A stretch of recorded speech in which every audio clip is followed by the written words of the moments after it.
Today I'm gonna show you how to farm for a Leoric Signet ring, so let's get started and go to the Black Canyon mines. When you're at the mines you wanna head directly west toward the Stinging Winds. The goal of the Stinging Winds is to find the zone, the ruins, which can spawn in one of two locations in the eastern level of the Stinging Winds. This is one of them, and the next is in the northwestern section of the Stinging Winds. Look, we found it. Just gonna get a quick another stack before we enter. Now, as for the skills, you want to make sure you have the passive skills Chant of Resonance, the Guardian's Path, and Fleet-Footed. Also for your active skills, you want to have Tempest Rush Tailwind and Mantra of Conviction Submission.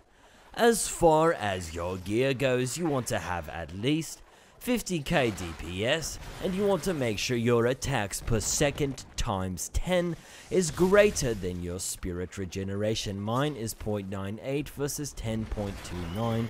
The math works out, and I can proceed to run through everything and kill the crap out of it. Now you might be noticing that I'm just running through everything and leaving all the elites to die behind me. The reason for this is because a couple patches ago, when you find a legendary item, a star appears on your minimap and you hear a loud ping. For this reason I play with the game volume turned up just a little bit. Now you might be wondering why we're going into some zones and not to other zones. The reason for that is because the eye level of the Leoric Signet ring. To illustrate this example, I will tell you why. Maybe sometimes you'll find something like the crudest boots, a level 3 boot in a level 16 zone. The reason for this is because when an item drops, first it needs to check what kind of item it is. It's going to check, see that it's a boot, and then it's going to check the quality of the item. If it's a legendary, next it needs to check what eye level of legendary is going to drop. It's going to search, and if the eye level of legendary is too high, it will bump to the next lowest. In this case, the next highest is eye level 21, which is too high for this zone, so it's going to drop the next lowest, which is the level 3 crudest boots.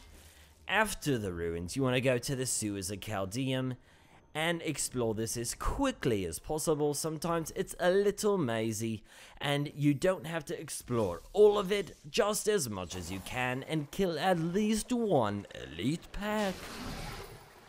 So the reason why we hunt in these zones for the Leoric Signet ring is because if you go into zones that are too high and you get a legendary ring, there's a chance that it will be a mantled heal ring. For this reason, I don't run Vault of the Assassin anymore, because one day I was running Vault of the Assassin, and guess what dropped? A legendary ring. After I peed myself a little bit, I ID'd it, and it was a mantled heal ring. I cried for about 3 days. That's not true, it was 4.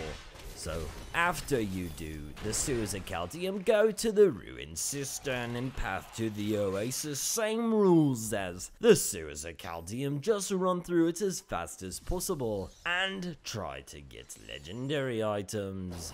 One thing you'll notice which boggles my mind is anytime you kill an elite in normal mode with 5 stacks of Nephilim Valor, you only get about 1 or 2 rare items, as opposed to the 3 or 4 or 5 rare items from elites in Inferno.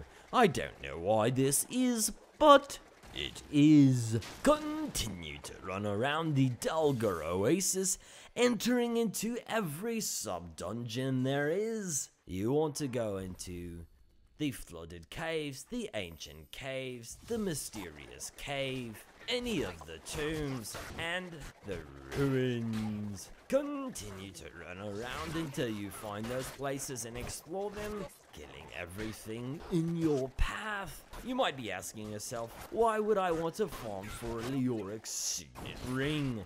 There's 2 reasons for this. The first reason is you're poor as crap and you can't afford one. The second reason is you're bored out of your mind farming Inferno, not getting legendaries that are worth a crap, like nail biters and pus spitters and any legendary shields. So you're going to farm a difficulty that can actually drop a ring that's worth a crap. Congratulations. It should be noted at this point, I've farmed this route for about 20 hours over my entire Diablo career, and not once have I found the Leoric Signet ring. So, like farming Inferno, it's an investment of time that does not pay off in any way whatsoever, but I keep trying it. Thank you for watching my guide on farming for the Leoric Signet ring. Good luck, and if you find one, may it roll 30% plus experience.